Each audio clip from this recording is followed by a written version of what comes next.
Myself, Jadeja Vishwanath, Sanjay. I will tell you about farmer.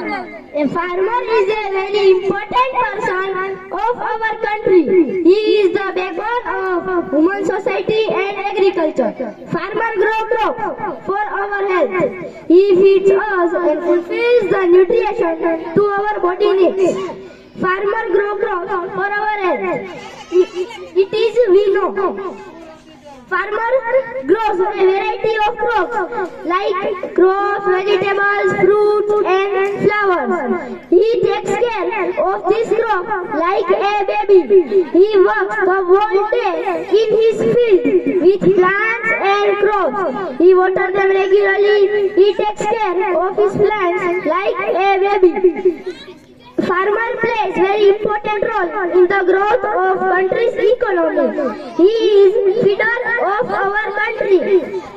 India कितना भी digital क्यों ना हो जाए, इंडिया कितना भी डिजिटल क्यों ना हो जाए, रोटी गूगल से नहीं फार्मर की मेहनत से ही मिलेगी. Thank you.